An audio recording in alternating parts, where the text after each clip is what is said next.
కొన్ని మున్సిపాలిటీస్కు బాగా నిధులు వచ్చినాయి. ఇప్పుడు కూడా మనకు వచ్చే అవకాశం ఉంది. ఎందుకంటే మహబూబ్ నగర్ పట్టణం నాకు తెలిసినంత వరకు మీరు చెప్పాలి, కరెక్షన్ చేయాలి. మనం అమృత్ స్కీమ్ లో ఉన్నామా?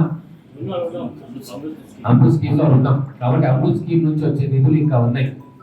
సో దానికి మీ అందరి తరఫున నేను కోరుతా ఉన్నా, రాష్ట్ర ప్రభుత్వం నుంచి వచ్చే నిధులు నాకు చెప్తే నేను ఖచ్చితంగా మిమ్మల్ని తీసుకెళ్ళి ఆ నిధులు తెచ్చే ప్రయత్నం చేస్తాం. కేంద్ర ప్రభుత్వం నుంచి ఏదైనా నిధులు వస్తే ఖచ్చితంగా మనం కేంద్రంలో ఉన్న పార్టీ యొక్క సభ్యులకు వాళ్ళ మద్దతు తీసుకోవాలి. వాళ్ళు కూడా బాధ్యత తీసుకొని అందరికీ కూడా మార్గనిర్దేశం చేయాలి. ఈ ఒక్క సంవత్సరంలో మనం టీం ఎఫర్ట్ పెట్టి మొదలు నిధులు తెచ్చుకుంటేనే కదా మనం అభివృద్ధి చేసుకునేది. కాబట్టి మన అందరి ఫోకస్ కూడా ఆ నిధులు ఎట్లా తీసుకురావాలి, దానికి ఏమేమి ప్రయత్నాలు చేయాలి, ఎమ్మెల్యేగా నేనేం చేయాలా, ఢిల్లీ గవర్నమెంట్ ప్రయత్నాలు చేయాలి. ఇవన్నీ కూడా మనం ఓపెన్గా చర్చించుకొని మహబూబ్ నగర్ పట్టణ ప్రజలకు ఏది అవసరమో అది చేయడానికి మనం ఒక టీం లాగా పనిచేస్తే ఖచ్చితంగా సఫలితాలు వస్తాయి.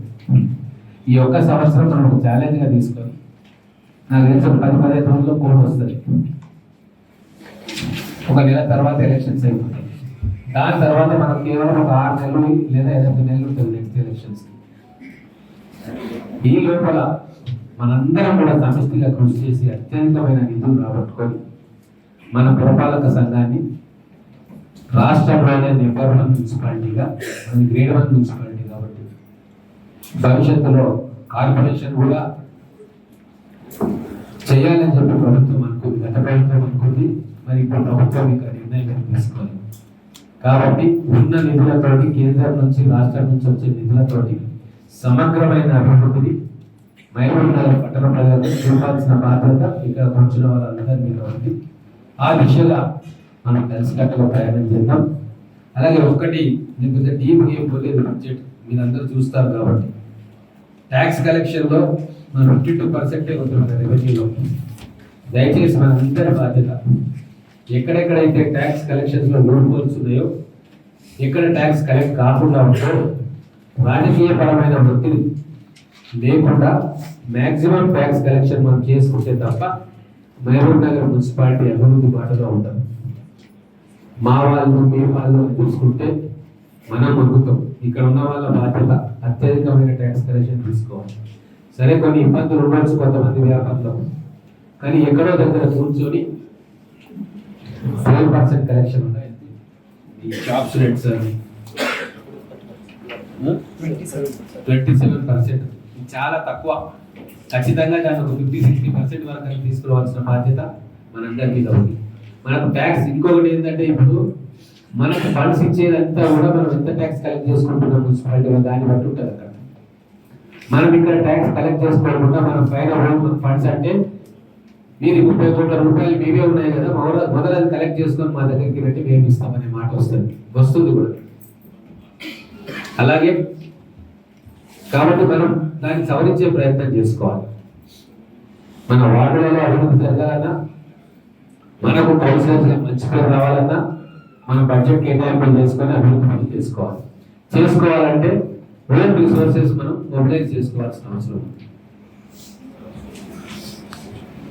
అలాగే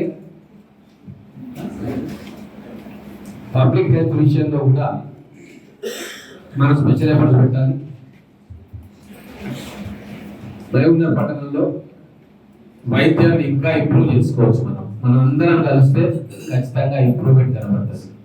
మన హాస్పిటల్స్ కావచ్చు, మన ప్రైమరీ హెల్త్ సెంటర్స్ కావచ్చు, శానిటేషన్ విషయంలో కావచ్చు ప్రత్యేకమైన శ్రద్ధ తీసుకోవాలని చెప్పి మీ అందరినీ కూడా కోరుతున్నా. అలాగే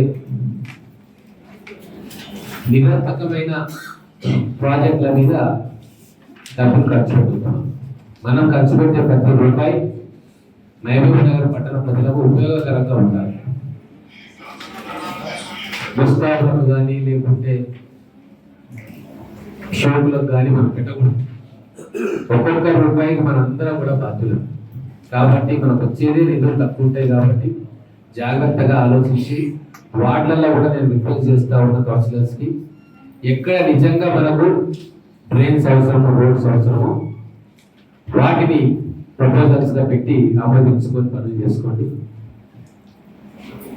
నిజంగా ఎక్కడ అవసరం ఉందో అక్కడ పెట్టుకుంటే సమతుల్యమైన అభివృద్ధి సాధ్యం. కొన్ని కాలనీలలో అన్ని సీసీ రోడ్లు వచ్చేసినాయి, కొన్ని బస్తీలలో ఒక్క రోడ్డు కూడా లేదు.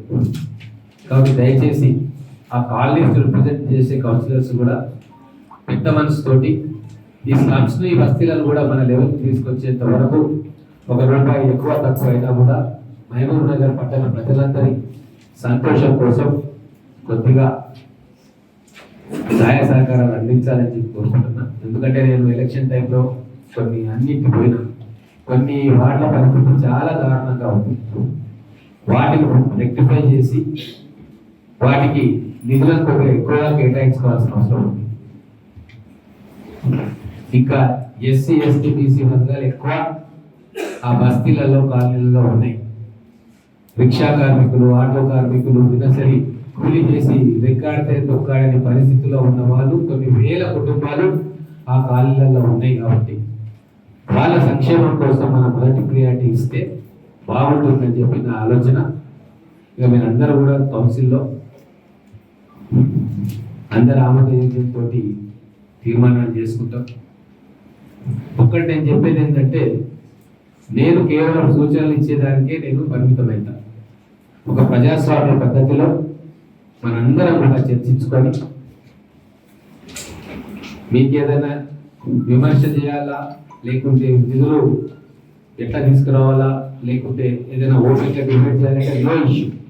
సామరస్యపూర్వక వాతావరణంలో మన సమస్యలను పరిష్కారం చేసుకునే దిశలో పోదాం. ఖచ్చితంగా మేయర్ గారు, చైర్మన్ గారు, వైస్ చైర్మన్ గారు, మున్సిపల్ కమిషనర్ గారు, అడిషనల్ కలెక్టర్ గారు మీ అందరి ఆలోచనలను, మీ అందరి సూచనలను పరిగణలోకి తీసుకుంటారు. అందరికీ కూడా సముచితమైన అవకాశం ఇవ్వబడుతుంది. ఎవరి మనసులో ఏమైనా మంచి ఆలోచనలు ఉంటే కూడా మన పట్టణ అభివృద్ధి కోసం, ప్రజల మేలు కోసం మీరు ఫ్రీగా షేర్ చేసుకోండి. నేను ఒకటే చెప్తా ఉన్నా, మనకు మిగిలిన కాలం చాలా తక్కువగా ఉంది. మీరందరూ కూడా మంచి కౌన్సిలర్స్గా గుర్తింపు పొందాలని చెప్పి నేను మనస్ఫూర్తిగా కోరుకుంటున్నాను.